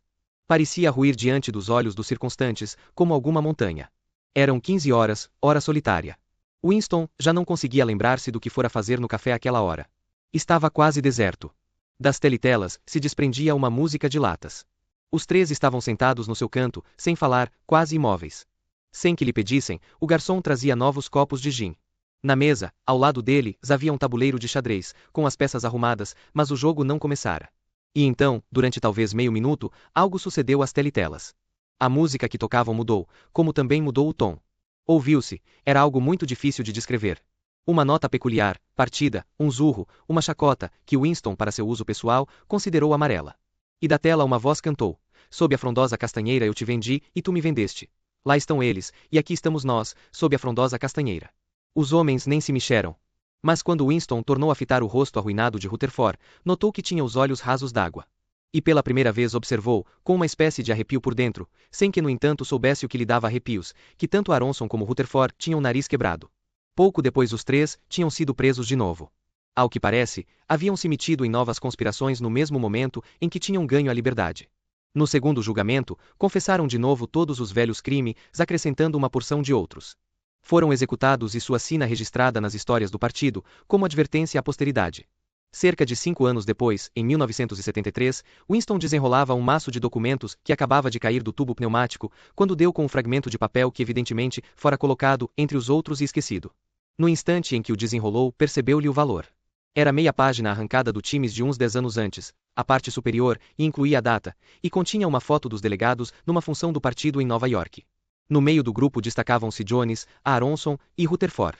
Impossível confundi-los. Ademais, seus nomes constavam da legenda.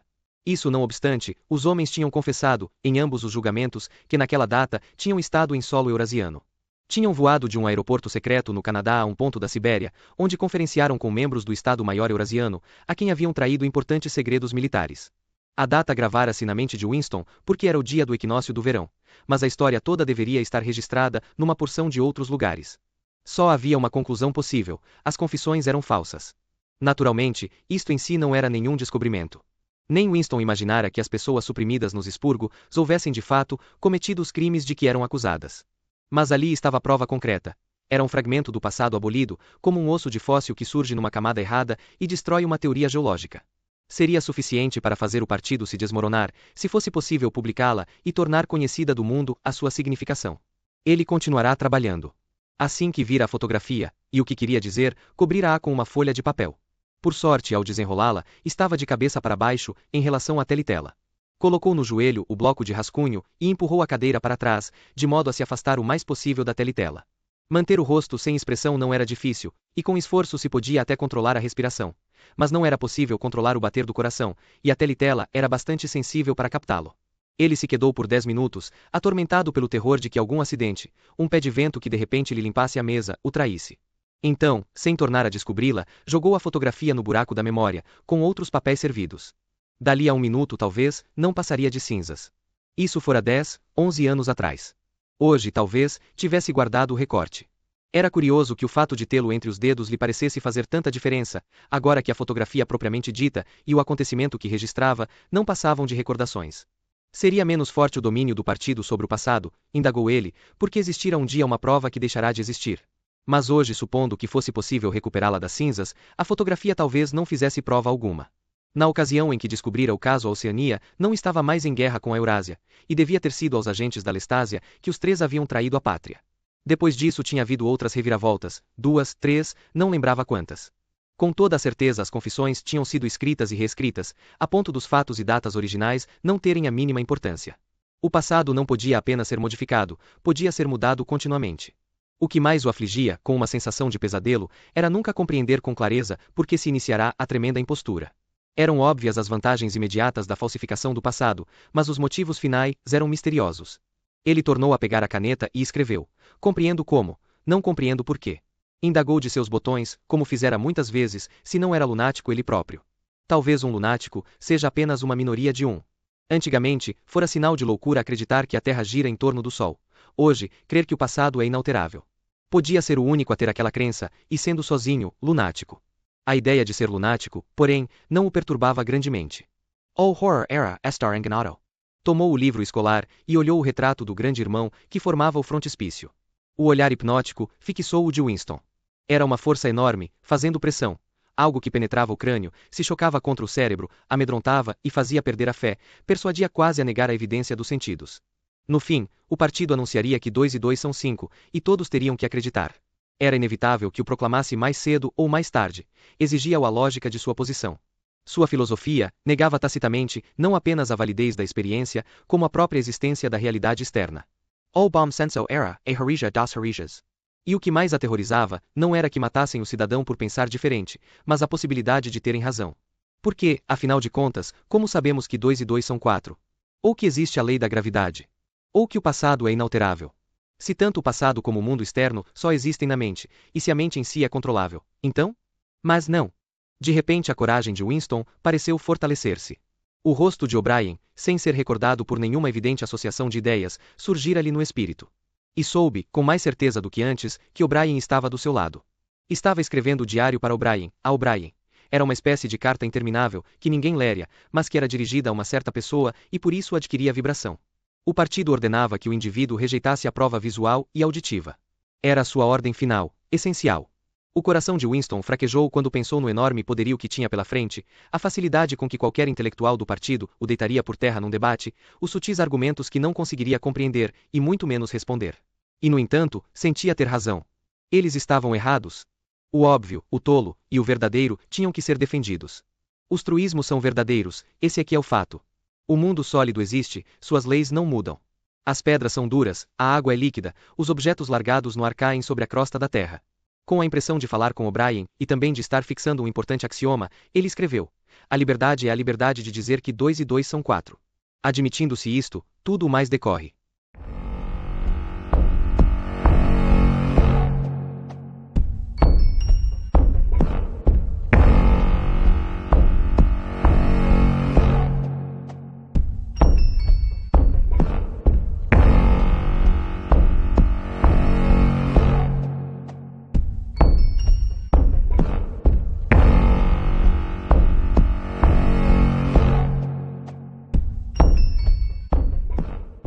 O ideal criado pelo partido era enorme, terrível, luzidio, um mundo de aço e concreto, de monstruosas máquinas e armas aterrorizantes, uma nação de guerreiros e fanáticos, marchando avante em perfeita unidade, todos tendo os mesmos pensamentos e gritando as mesmas divisas, 300 milhões com a mesma cara, trabalhando perpetuamente, lutando, triunfando, perseguindo.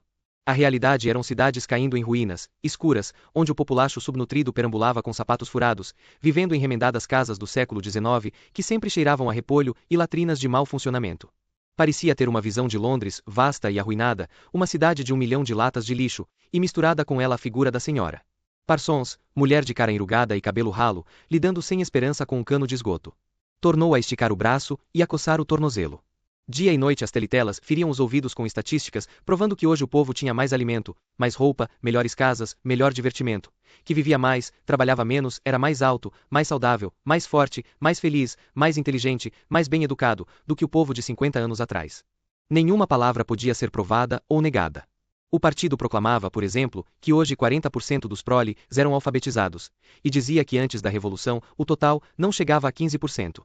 O partido afirmava que a mortalidade infantil era agora de apenas 160 por mil, enquanto que antes fora 300 por mil, e assim por diante. Era uma equação única com duas incógnitas.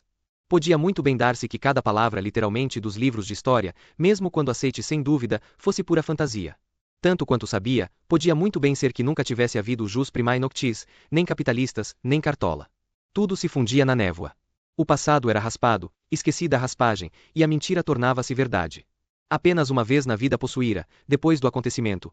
Era o que importava, prova concreta, inegável de uma falsificação. Tivera entre os dedos durante uns 30 segundos. Devia ter sido em 1973, isto é, mais ou menos na ocasião em que se havia separado de Catherine.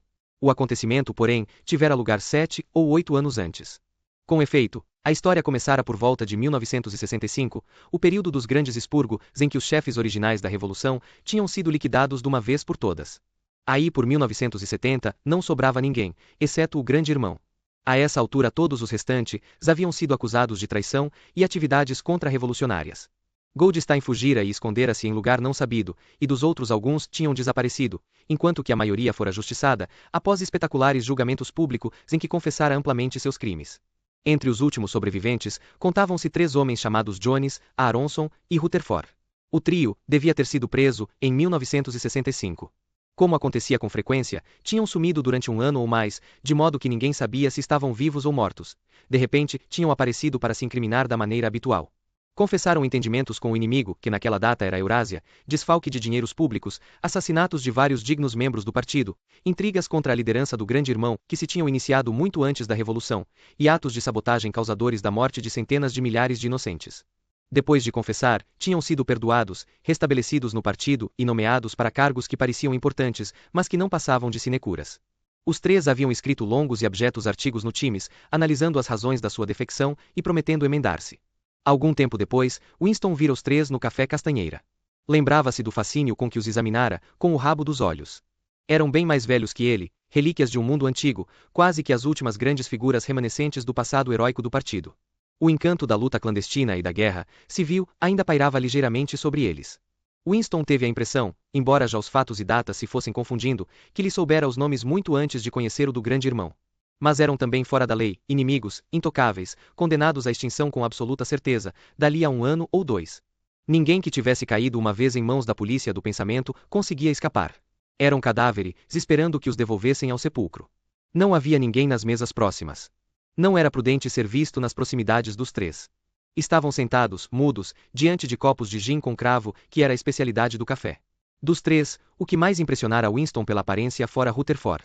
Havia sido um famoso caricaturista, e seus desenhos brutais tinham concorrido para inflamar a opinião pública antes e durante a Revolução. Mesmo agora, a longos intervalos, suas caricaturas apareciam no times. Eram simplesmente uma imitação do antigo estilo, e curiosamente inertes, sem convicção. Eram sempre um recozido de antigos temas, cortiços, crianças esfomeadas, batalhas de rua, capitalistas de cartola, até nas barricadas os capitalistas pareciam conservar as cartolas. Um esforço infindo, frouxo, de voltar ao passado. Era um homem monstruoso, com uma juba de cabelo grisalho e gorduroso, rosto inchado e cortado de cicatrizes, grossos lábios negroides. Devia ter sido imensamente forte. Agora o corpanzil era apenas balofo, mole, caído, banha sobrando em todas as direções. Parecia ruir diante dos olhos dos circunstantes, como alguma montanha. Eram 15 horas, hora solitária. Winston já não conseguia lembrar-se do que fora fazer no café àquela hora. Estava quase deserto. Das telitelas se desprendia uma música de latas. Os três estavam sentados no seu canto, sem falar, quase imóveis. Sem que lhe pedissem, o garçom trazia novos copos de gin. Na mesa, ao lado dele, havia um tabuleiro de xadrez, com as peças arrumadas, mas o jogo não começara. E então, durante talvez meio minuto, algo sucedeu às telitelas. A música que tocavam mudou, como também mudou o tom. Ouviu-se, era algo muito difícil de descrever.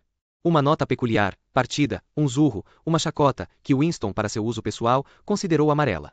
E da tela uma voz cantou: sob a frondosa castanheira eu te vendi, e tu me vendeste. Lá estão eles, e aqui estamos nós, sob a frondosa castanheira. Os homens nem se mexeram. Mas quando Winston tornou a fitar o rosto arruinado de Rutherford, notou que tinha os olhos rasos d'água. E pela primeira vez observou, com uma espécie de arrepio por dentro, sem que no entanto soubesse o que lhe dava arrepios, que tanto Aronson como Rutherford tinham o nariz quebrado. Pouco depois os três tinham sido presos de novo. Ao que parece, haviam se metido em novas conspirações no mesmo momento em que tinham ganho a liberdade. No segundo julgamento, confessaram de novo todos os velhos crimes, acrescentando uma porção de outros. Foram executados e sua sina registrada nas histórias do partido, como advertência à posteridade. Cerca de 5 anos depois, em 1973, Winston desenrolava um maço de documentos que acabava de cair do tubo pneumático, quando deu com um fragmento de papel que evidentemente fora colocado entre os outros e esquecido. No instante em que o desenrolou, percebeu-lhe o valor. Era meia página arrancada do Times de uns 10 anos antes, a parte superior, e incluía a data, e continha uma foto dos delegados numa função do partido em Nova York. No meio do grupo destacavam-se Jones, Aronson e Rutherford. Impossível confundi-los. Ademais, seus nomes constavam da legenda. Isso não obstante, os homens tinham confessado, em ambos os julgamentos, que naquela data tinham estado em solo eurasiano. Tinham voado de um aeroporto secreto no Canadá a um ponto da Sibéria, onde conferenciaram com membros do Estado-Maior Eurasiano, a quem haviam traído importantes segredos militares. A data gravara-se na mente de Winston, porque era o dia do equinócio do verão. Mas a história toda deveria estar registrada numa porção de outros lugares. Só havia uma conclusão possível: as confissões eram falsas. Naturalmente, isto em si não era nenhum descobrimento. Nem Winston imaginara que as pessoas suprimidas nos expurgos houvessem de fato cometido os crimes de que eram acusadas. Mas ali estava a prova concreta. Era um fragmento do passado abolido, como um osso de fóssil que surge numa camada errada e destrói uma teoria geológica. Seria suficiente para fazer o partido se desmoronar, se fosse possível publicá-la e tornar conhecida do mundo a sua significação. Ele continuará trabalhando. Assim que vira a fotografia, e o que queria dizer, cobrirá-a com uma folha de papel. O beco dava para a rua principal, e depois da próxima esquina, a menos de 5 minutos dali, ficava o bric-a-brac onde comprará o livro branco, que era agora seu diário. E a pequena papelaria, onde comprará a caneta e o tinteiro. Deteve-se um instante no alto da escada. Do outro lado do beco, havia um barzinho miserável cujas janelas pareciam embaciadas, mas na verdade, estavam apenas cobertas de pó. Um ancião arcado mas ativo, com bigode branco eriçado como um camarão, empurrou a porta e entrou. Contemplando-o, Winston de repente imaginou que o velho, que devia ter no mínimo 80 anos, já devia ser maduro ao tempo da Revolução. Ele e uns poucos outros eram os últimos elos vivos com o desaparecido mundo capitalista. No partido não havia muita gente que tivesse ideia formada antes da Revolução. A geração mais antiga tinha sido, na sua maioria, liquidada nos grandes expurgos das décadas de 1950 a 70, e as sobras, aterrorizadas, se haviam refugiado na mais completa submissão intelectual. Se ainda restasse vivo alguém capaz de fazer uma descrição verídica das condições na primeira metade do século, só podia ser um prole. De repente, veio à mente de Winston o trecho do livro de história que copiara no seu diário, e um impulso lunático o dominou. Entraria no bar, travaria conhecimento com o velho e o interrogaria. Haveria de pedir-lhe: fale-me de sua vida quando o senhor era menino. Como era, naqueles dias? As coisas eram melhores que hoje, ou eram piores? Apressadamente, como se tivesse receio de perder a coragem, desceu os degraus e atravessou a rua estreita.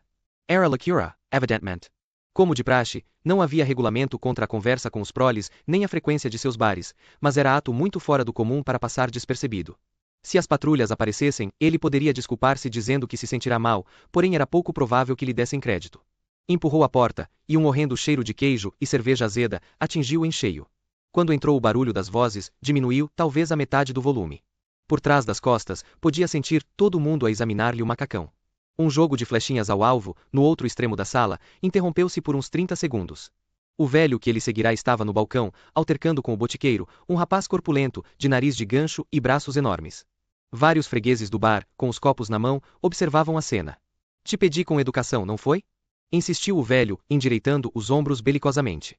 Quer me dizer que não tem uma caneca de pinta nesta birosca? E que demônio de troço é uma pinta? Quis saber o botiqueiro, inclinando-se para a frente e apoiando-se no balcão com as pontas dos dedos. Olha só ele. Botiquineiro que nem sabe o que é pinta. Ué, uma pinta é a metade de uma quarta, e tem 4 quartas no galão. Daqui a pouco tenho que te ensinar o ABC. Nunca escutei falar nisso, disse o rapaz. 1,5 litro, é só o que servimos. Aí, estão as canecas na sua frente. Gosto de pinta, persistiu o velho. Você bem que me podia servir uma pinta. Não tinha essas besteiras de litro, quando eu era moço. Quando tu era moço nós todos morava trepado nas árvores, disse o botiqueiro, olhando de soslaio para os outros fregueses. Houve uma gargalhada geral, e pareceu desaparecer o mal-estar causado pela entrada de Winston. Sob a barba branca que despontava, o velho corou violentamente. Voltou-se, falando sozinho, e tropeçou em Winston, que o segurou delicadamente pelo braço. Permites que te ofereça um gole? O senhor é um cavalheiro, disse o outro, tornando a endireitar os ombros. Não parecia ter notado o macacão azul de Winston. Uma pinta, acrescentou, agressivo, dirigindo-se ao botiqueiro. Uma pinta da boa. O taverneiro serviu 2,5 litros de cerveja marrom, escura em canecas, que enxaguara num balde debaixo do balcão. Nos bares dos proles, só se podia tomar cerveja. Não lhes era permitido tomar gin, conquanto, na prática, fosse facílimo arranjá-lo. O jogo das flechinhas se reanimara, e os homens encostados ao balcão haviam reiniciado a conversa sobre a loteria. Por um momento, fora esquecida a presença de Winston. Debaixo da janela, havia uma mesa junto à qual podia conversar à vontade com o velho. Era um perigo horrível, mas pelo menos não havia teletela no salão, o que verificara logo ao entrar. Ele bem que podia me servir uma pinta, queixou-se o velho, sentando. 0,5 litro não chega. Não satisfaz. E 1 litro é muito. Me faz a bexiga trabalhar. E o preço? Deves ter visto muita coisa mudar, desde mocinho, começou Winston, experimentando. Os olhos azul pálido do homem percorreram o bar do alvo das flechas ao balcão, do balcão à porta dos homens, como se as mudanças tivessem ocorrido ali mesmo. A cerveja era melhor, disse por fim. E mais barata. Quando eu era moço, cerveja clara da boa, custava 4 dinheiros a pinta. Isso antes da guerra, naturalmente. Que guerra? Indica Winston. De todas as guerras, respondeu o velho, vagamente.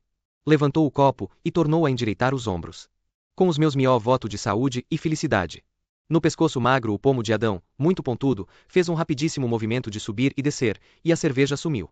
Winston foi ao balcão e voltou com 2 outros meios litros. O velho parecia ter esquecido seus preconceitos. És muito mais velho que eu, disse Winston. Devia ser adulto antes de eu nascer. Deves lembrar como era a vida antigamente, antes da Revolução. Gente da minha idade não sabe nada daquela época. Só podemos ler nos livros, e o que dizem os livros pode não ser verdade. Gostaria de conhecer tua opinião a respeito. Os livros de história dizem que antes da Revolução a vida era completamente diferente do que é hoje. Reinava a mais terrível opressão, injustiça, a pobreza, pior do que tudo o que imaginamos. Aqui em Londres a maioria do povo nunca tinha bastante o que comer, do berço ao túmulo.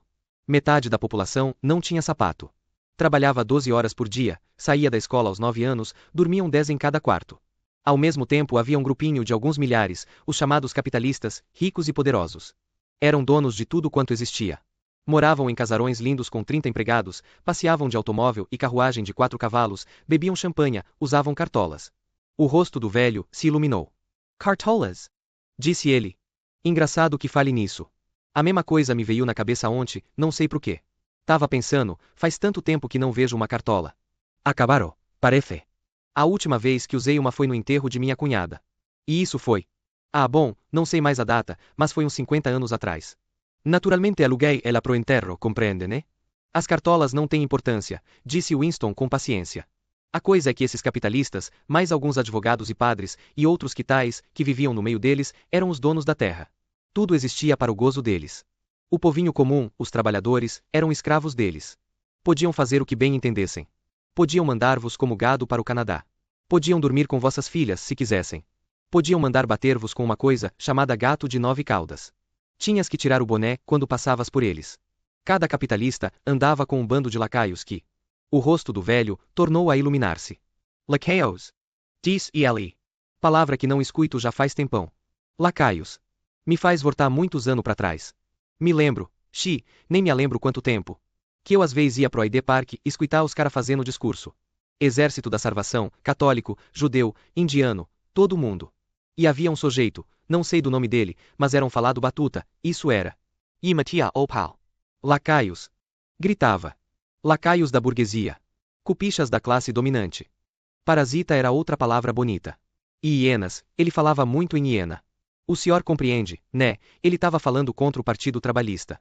Winston teve a impressão de que as linhas se haviam cruzado. O que na verdade desejo saber é isto. Achas que hoje há mais liberdade do que naquele tempo? És tratado mais como ser humano? No passado os ricaços, os que mandavam. A Câmara dos Lordes, completou o velho, reminiscente. Vá lá, a Câmara dos Lordes. O que te pergunto é isto, essa gente te tratava como inferior, só porque era rica e tu eras pobre. Não é verdade que tinhas de chamar os ricos de senhor, e tirar o boné quando passavas por eles? O velho pareceu meditar profundamente. Bebeu talvez a 4ª parte da caneca de chope, antes de responder. Sim. Eles gostavam que a gente cumprimentasse eles com o boné. Era sinal de respeito, né? Eu não concordava, mas fazia. Tinha de fazer. E era comum, apenas repito o que li, nos livros de história, que essa gente e sua criadagem empurrassem os outros para a sarjeta. Uma vez um cara me empurrou, disse o velho. Me lembro como se fosse ontem. Era a noite da regata, ficavam levado da breca em noite de regata, e eu bumba num rapaz na avenida Shaftesbury. Todo empelicado, usinho, camisa de peito duro, cartola, sobretudo preto. Ia indo em zigue-zague pela calçada, e eu esbarrei nele sem querer. Ele disse, por que não olha para onde vai? Disse. E eu disse, cê pensa que comprou o raio da calçada? Ele disse, eu te torço esse pescoço de uma figa se você se mete a sebo. Cê tá bebo, já te mando prender, eu disse. E o senhor?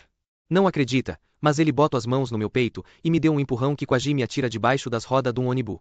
Daí eu era moço, e ia lhe largar uma daquelas. Uma espécie de desespero dominou Winston. A memória do velho não passava de um monturo de pormenores à toa. Poderia interrogá-lo o dia inteiro, sem obter nenhum dado genuíno.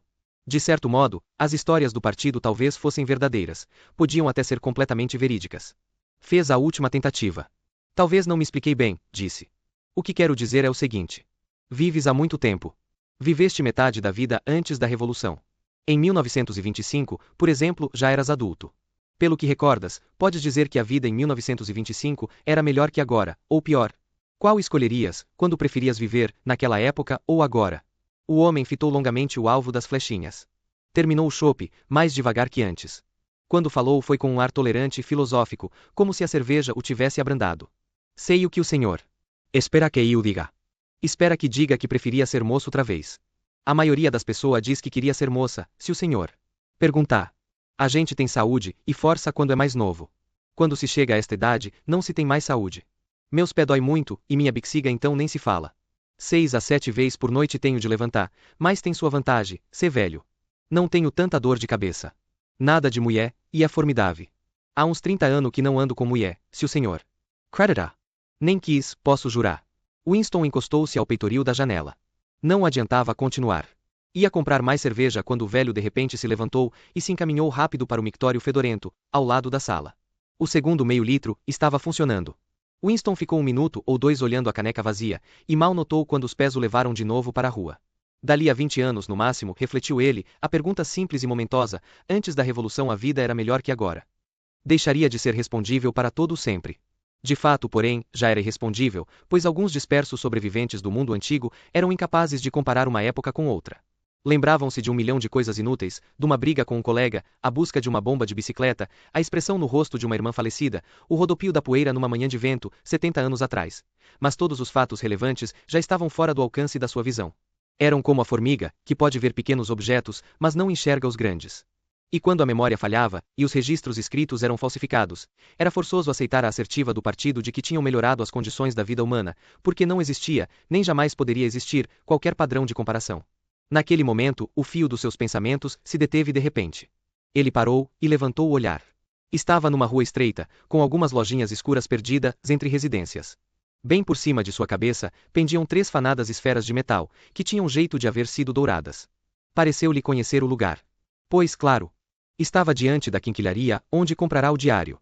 Um arrepio de medo o agitou. Já fora bastante ousado comprar o livro, e jurara nunca mais se aproximar da casa. Entretanto, no momento em que deixava o pensamento vaguear, os pés o levavam para lá, por iniciativa própria. Era exatamente contra impulsos suicidas dessa natureza que esperara se defender, iniciando o diário. Observou ao mesmo tempo que, embora fossem quase 21 horas, a loja continuava aberta. Com a sensação de que daria menos na vista, entrando do que ficando na calçada, entrou. Se perguntassem, responderia plausivelmente que procurava lâminas de barba. O proprietário acabava de pendurar do teto um mal cheiroso candeeiro de azeite. Era um homem de seus 60 anos, frágil e arcado, de nariz comprido, benévolo, olhos calmos deformados pelos óculos grossos, tinha cabelo quase branco, mas as sobrancelhas eram bastas e pretas. Os óculos, e seus movimentos exageradamente gentis, e o fato de usar paletó de veludo negro, davam-lhe um ar indefinível de intelectualidade, como se fosse literato, ou músico talvez. A voz era suave, parecia desbotada, e sua prosódia era menos dissonante do que a da maioria dos proles. Reconheci o senhor. Na calçada, disse, imediatamente. Foi o senhor que me comprou aquele álbum de recordações. Papel lindo, um mimo para uma moça. Linho creme, chamava-se. Há uns, digamos 50 anos, que não se fabrica papel assim. Contemplou Winston por cima das lentes. Procura alguma coisa em particular? Ou só quer uma olhada? Ia passando, respondeu Winston, aéreo. Vim dar uma olhada. Não quero nada. Perfeitamente, concordou o homem. Não creio que pudesse satisfazê-lo. Fez um gesto de desculpas com a mão. O senhor. Está vendo? Não tenho nada. Loja vazia. Cá entre nós, está morto o ramo de antiquário. Ninguém mais o quer. Nem a estoque. Móveis, porcelanas, cristais, tudo foi acabando. E naturalmente, o que era de metal, foi fundido. Há muitos anos que não vejo um castiçal de latão. Ao invés, a lojinha estava atulhada de mercadorias, mas coisa alguma valia nada. Mal se podia andar, porque o chão estava tomado por pilhas de molduras empoeiradas. Na janela havia bandejas com porcas e parafuso, formões sem corte, canivetes de folha partida, relógios enegrecidos que nem fingiam poder funcionar, e uma variedade enorme de bric-a-brac.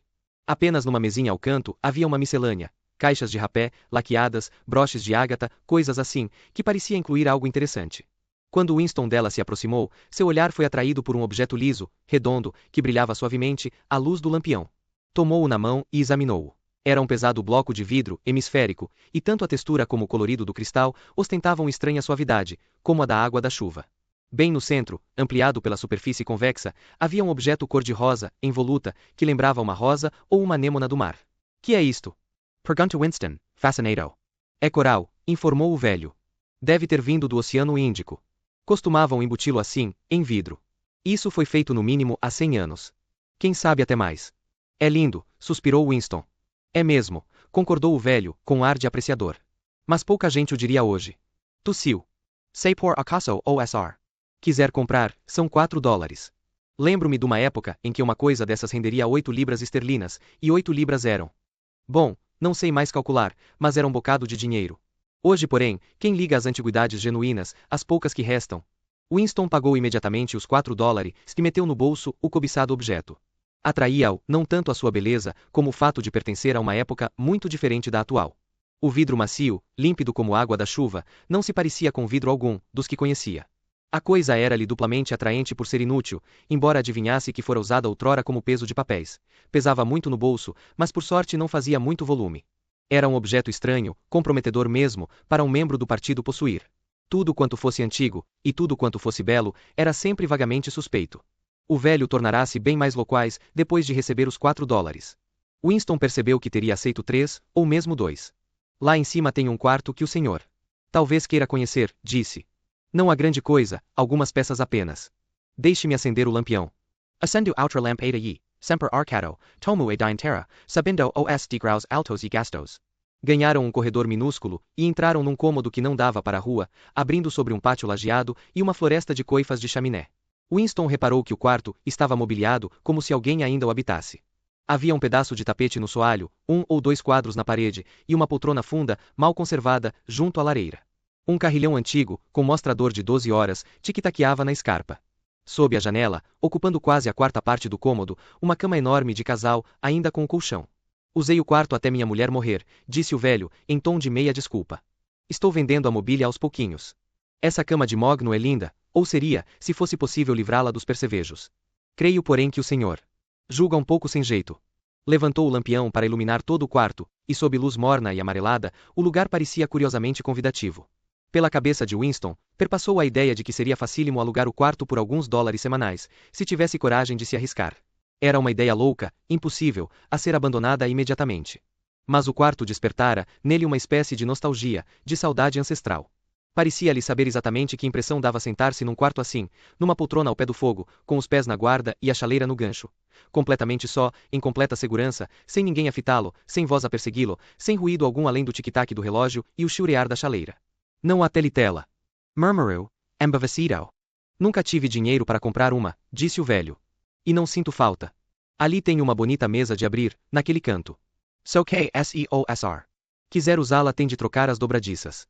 No outro canto, havia uma pequena estante de livro, se Winston já se encaminhara para ela. Só continha porcaria. A busca e destruição de livros fora realizada no bairro dos Proles com o mesmo método que nos outros. Era pouco provável que ainda existisse na Oceania algum livro impresso antes de 1960. O velho, ainda empunhando a lâmpada, estava parado na frente de um quadro emoldurado em pau rosa, preso à parede diante da lareira. Se o senhor estiver interessado em gravuras antigas, começou, delicadamente. Winston atravessou o quarto para examinar o quadro. Era uma gravura em aço de um edifício oval, de janelas retangulares, e uma pequena torre na frente. Havia uma grade de ferro em torno do prédio, e atrás algo semelhante a uma estátua. Winston fitou alguns momentos. Parecia-lhe vagamente familiar, embora não se lembrasse da estátua. A moldura está fixa na parede, explicou o velho. Sei que sir, posso desperfusá-la. Conheço esse prédio, anunciou Winston por fim. Está em ruínas, agora. Fica no meio da rua do Palácio da Justiça. É isso, perto do foro. Foi bombardeado há muitos anos. Era uma igreja, antigamente. Comovere-se Clementi dos Dinamarqueses. Sorriu com ar de desculpa, como quem dissesse algo ligeiramente ridículo, e acrescentou. Laranjas e limões, dizem os sinos de S. Clemente. Como é? Ah! Laranjas e limões, dizem os sinos de S. Clemente. Uma modinha que havia quando eu era menino. Não me lembro como é que continuava, mas sei que acabava assim. Aí vem uma luz para te levar para a cama, aí vem um machado para te cortar a cabeça. Era uma espécie de dança. Fazia um corredor de mãos dadas e braços erguidos, que a gente passava por baixo. Quando chegava em para te cortar a cabeça, desciam os braços e prendiam a pessoa. Era tudo com o nome das igrejas. Todas as igrejas de Londres, isto é, as principais. Winston indagou vagamente de si mesmo a que século pertenceria a igreja. Era sempre difícil determinar a idade de um prédio londrino. Tudo quanto fosse grande e imponente, e de aparência relativamente nova, era automaticamente declarado post-revolucionário, enquanto que tudo mais, evidentemente antigo, era atribuído a um período obscuro denominado Idade Média. Afirmava-se que séculos e séculos de capitalismo não haviam produzido nada de valor. Da arquitetura, não se podia aprender mais história do que dos livros. Ruas, pedras comemorativas, estátuas, nomes de ruas, tudo quanto pudesse lançar luz sobre o passado fora sistematicamente alterado. Nunca soube que foi uma igreja. Ainda há uma porção delas em pé, disse o velho, embora as utilizem para outros fins. Como era mesmo a cantiga? Ah, já sei. Laranjas e limões, dizem os sinos de S. Clemente. Me deves 3 vinténs, dizem os sinos de S. Martinho, é o que lembro. O vintém era uma moedinha de cobre, meio parecida com um centavo. E S. Martinho, onde ficava? S. Martinho. Ainda está no lugar. Fica na Praça da Vitória, ao lado da Pinacoteca. Um edifício com fachada triangular, colunata e grande escadaria. Winston conhecia bem o prédio. Era um museu destinado a diversas exposições de propaganda, miniaturas de bombas-foguetes e fortalezas flutuantes, modelos de cera representando atrocidades do inimigo e assim por diante. Chamava-se S. Martinho dos Campos, acrescentou o velho, mas não me lembro de nenhum campo naquelas paragens. Winston não comprou a gravura. Teria sido uma propriedade ainda mais incongruente do que o peso de papéis, e impossível de levar para casa, a não ser que a tirasse da moldura. Mas se deixou ficar alguns minutos com o velho, cujo nome descobriu, não era Weeks, como se poderia concluir do letreiro na fachada, mas Charrington. Ao que parecia, o Sr. Charrington era um viúvo de 63 anos e residia na loja havia 30. Todo esse tempo tencionara mudar o nome da placa, mas nunca tomara a decisão final. Durante a palestra, a cantiga meio esquecida ecoou na cabeça de Winston. Laranjas e limões, dizem os sinos de S. Clemente. Me deves 3 vinténs, dizem os sinos de S. Martinho. Era curioso, mas repetindo a letra tinha a ilusão exata de ouvir sinos, os sinos de uma Londres perdida que ainda existia em alguma parte, disfarçada e esquecida. De suas torres fantasmas, ele parecia ouvi-los bimbalhando. Entretanto, até onde podia recordar, nunca na vida ouvirá um sino. Despediu-se do Sr. Charrington e desceu a escada sozinho, para que o velho não o visse examinando a rua antes de sair. Já resolvera que depois de um intervalo apropriado, um mês por exemplo, correria de novo o risco de visitar a loja. Talvez não fosse mais perigoso do que falhar a um sarau no centro. A grande tolice fora voltar ali, depois de comprar o diário, sem saber se o dono da loja merecia confiança. Contudo, sim, pensou, haveria de voltar. Compraria novas amostras de linda bobagem. Compraria a gravura de S. Clemente dos dinamarqueses, desemoldurando-a e levando-a para casa escondida dentro do macacão. Arrancaria da memória do Sr. Charrington o resto da cançonetas. Até o projeto lunático de alugar o quarto de cima tornou a cintilar no seu juízo. Durante uns 5 segundos talvez a exaltação o tornou descuidado, e ele pisou a calçada, sem dar uma única espiadela preliminar. Ia até trauteando, com melodia improvisada laranjas e limões, dizem os sinos de S. Clemente. Me deves 3 vinténs, dizem os. De repente o coração pareceu-lhe gelar no peito, e as tripas derreterem. Uma pessoa de macacão azul vinha na direção oposta, a menos de 10 metros. Era a morena do departamento de ficção. A luz crepuscular era pouca, mas suficiente para reconhecê-la. Ela olhou-o bem no rosto, e continuou como se não o tivesse visto. Durante uns segundos, Winston sentiu-se tão paralisado que não pôde se mexer. Depois virou para a direita, e saiu com passos tardos, sem notar que tomara a direção errada. De qualquer maneira, uma questão se esclarecera. Não podia mais haver dúvida de que a moça o estava espionando. Devia tê-lo seguido até lá, porque não era crível que por puro acaso fosse passear a mesma noite pela mesma ruína obscura, a quilômetros de distância de qualquer bairro habitado por membros do partido. Era demasiada coincidência. Pouco importava que pertencesse à polícia do pensamento, ou que fosse mera espiã amadora, impelida pelo desejo de fazer média. Provavelmente, vira-o também entrar no bar. Andar era um esforço. A cada passo, o peso de cristal no bolso lhe batia na coxa, e ela teve ganas de jogá-lo fora. O pior de tudo era a dor de barriga. Durante uns 2 minutos, teve a impressão de que morreria se não fosse logo à privada. Mas não devia haver gabinetes públicos num bairro daqueles. Felizmente, o espasmo passou, deixando em seu lugar uma dor surda. A rua era um beco sem saída. Winston parou, ficou uns segundos pensando no que fazer, depois deu meia volta e regressou. Ao se voltar, ocorreu-lhe que como a moça cruzara por ele uns 3 minutos antes, haveria de alcançá-la provavelmente. Poderia segui-la até um lugar ermo, e então esmigalhar-lhe o crânio com um paralelepípedo. O peso de papel seria suficiente para isso. Mas ele abandonou imediatamente o plano, porque era insuportável a simples ideia do esforço físico. Não podia correr, não podia desferir uma pancada. Além disso, ela era jovem e vigorosa e certamente se defenderia. Pensou também em correr ao centro comunal e ficar lá até fechar, de modo a estabelecer um álibi parcial para a noite. Mas também isso era impossível. Uma tremenda lassitude o dominava. O que queria era ir logo para casa, sentar-se e descansar. Passava das 22, quando chegou ao apartamento. As luzes seriam desligadas na chave geral, às 23h30.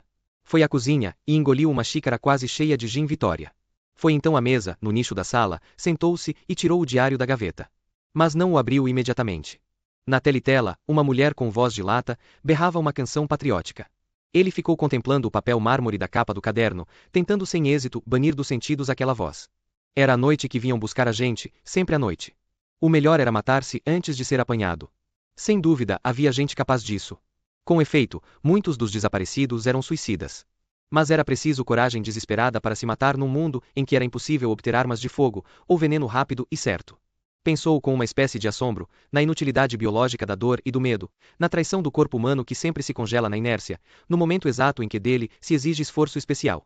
Poderia ter silenciado a moça morena se conseguisse agir com rapidez, mas precisamente por causa do perigo extremo que corria perderá a capacidade de agir. Ocorreu-lhe que em momentos de crise, nunca se luta com o inimigo externo, mas com o próprio organismo. Mesmo agora, apesar do gin, a dor surda do ventre tornava impossível 2 pensamentos consecutivos. E é o mesmo, em todas as situações aparentemente heróicas ou trágicas. No campo de batalha, na câmara de tortura, num navio que naufraga, as causas por que lutamos são sempre secundárias, esquecidas, porque o corpo incha e se infla até ocupar todo o universo, e mesmo quando não nos paralisa o medo, nem gritamos de dor, a vida é uma luta, minuto a minuto, contra a fome, o frio, a insônia, contra uma dor de estômago ou de dentes. Abriu o diário. Era importante escrever alguma coisa. A mulher da teletela atacara a nova canção. Sua voz parecia ferir-lhe os miolos, como estilhaços irregulares de vidro. Ele procurou pensar em O'Brien, para quem, ou a quem, estava escrevendo o diário, mas ao invés se pôs a pensar no que lhe aconteceria quando a polícia do pensamento o levasse. Não fazia diferença, se o matassem logo. Ser morto era o que esperava. Mas antes da morte, ninguém falava de tais coisas, mas todo mundo sabia, havia a rotina da confissão. Rastejar no chão e implorar misericórdia, o estalo de ossos partidos, os dedos quebrados e o cabelo com coágulos de sangue. Por que passar por tudo isso, se o fim era sempre o mesmo? Por que não encurtar de alguns dias ou algumas semanas a vida do sujeito? Ninguém jamais escapava ao descobrimento, nem ninguém deixava de confessar. Quando se sucumbia à crimideia, era certo que em determinada data se estava morto. Por que então aquele terror fatal do futuro, que nada alterava? Ele tornou a tentar, com um pouco mais de êxito, conjurar a imagem de O'Brien. Tornaremos a nos encontrar onde não há treva, dissera O'Brien. Ele sabia o que significavam aquelas palavras, ou acreditava saber. O lugar onde não havia trevas era o futuro imaginário, que nunca se podia ver mas que pelo pensamento se podia partilhar misticamente. Mas com a voz da tela a lhe azucrinar os ouvidos, não era possível continuar o fio dos pensamentos. Pôs um cigarro na boca. Metade do fumo caiu-lhe na língua, uma poeira amarga difícil de cuspir. O rosto do grande irmão surgiu-lhe na mente, deslocando-o de O'Brien. Tal como fizeram os dias antes, tirou um níquel do bolso e examinou-o. O rosto fitava-o de frente, pesado, calmo, protetor, mas que espécie de sorriso se ocultava sob o bigode negro. Como um dobre afinados, voltaram-lhe à mente as palavras: guerra é paz. Liberdade é escravidão. Ignorância é força.